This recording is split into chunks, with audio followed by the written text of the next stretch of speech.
Alright everyone, it's time for Occult Literature, video number 324, Slack's Herbal. This is by George Slack, and this is from the 6th edition, although there were at least 13 different editions throughout time into the early 20th century.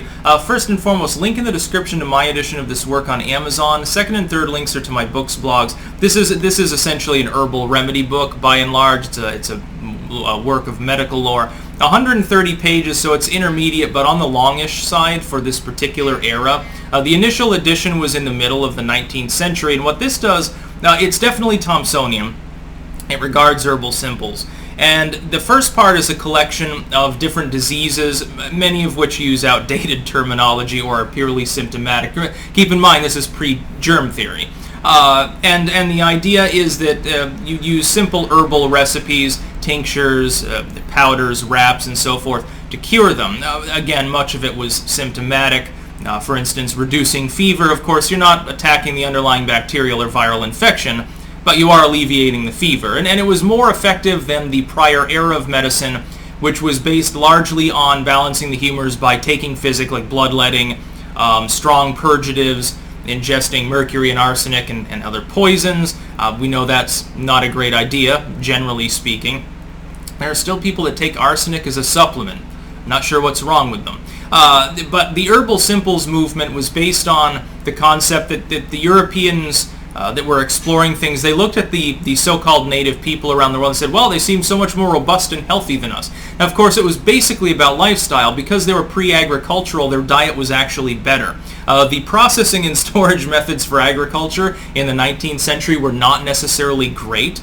And people lived in climates that weren't, without modern technology, like this climate, not necessarily the most conducive to health. In the modern sense, it's not a problem. Back then it was. So people living in the more warm climates of the world, they tended towards more health.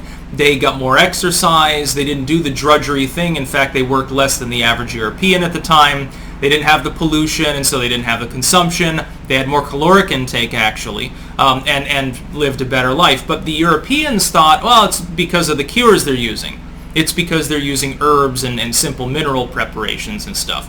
So anyway, that's the first part. It also has a full Materia medica with certain species and their various uses. It has a list as well of different dietary concepts. It has an entire page that's about food for the sick, for like invalids and old people and babies and stuff. Some of the recipes there are funny. Like it has basically a semi-sweet tapioca, beef juice, basically like extracted like beef water for people who can't chew mainly, and the elderly. And so you give them their meat, but they couldn't chew it, but they could still drink basically this broth, which would be fairly rich in nutrients. They had a chicken version.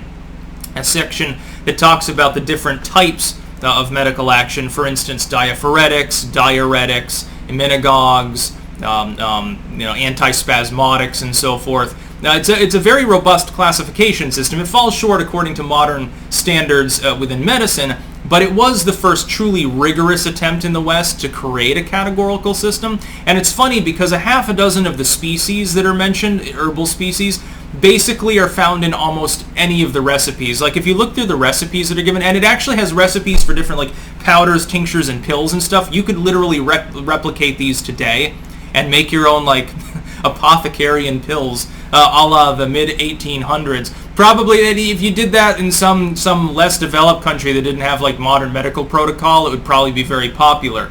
But the big one is lobelia. Lobelia was basically the 19th century cure-all. For some reason, they fixated on lobelia and decided it was good for basically anything.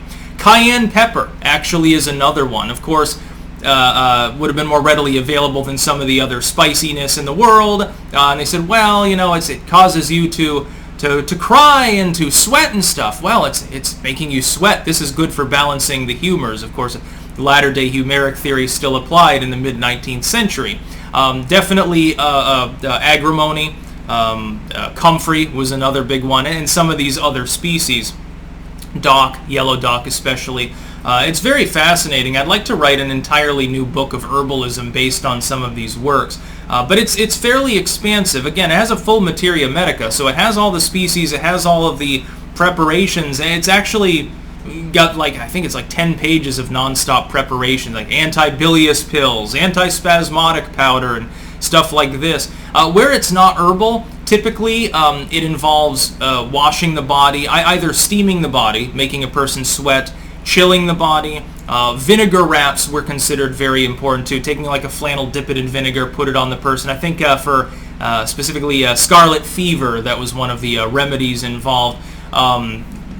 Smoking out rooms with brimstone and stuff was common, fumigation at the time as well. So it's a fascinating work. It's an interesting piece of medical history. And you could replicate it. I mean, all of the species still exist. All of the measurements are given in terms of ounces and drams. So it's very, again, you could set up a whole apothecary with these herbals that I've been editing. In theory, if you combined them into one omnibus herbal, which is something that I do plan to do, although I've kind of sort of done that already with my herbal medicine collection, you could probably set up shop. Just think, people actually, this was the standard of modern medicine back in the mid-19th century. Actually, technically from the early 19th century up till basically the middle of the 20th, basically until sulfa drugs, this is the standard that you had. So again, link in the description of my edition of this work on Amazon. Second and third links are to my books, blogs. Highly recommended, one of the best herbal texts that I have actually edited. That's about all. Peace out.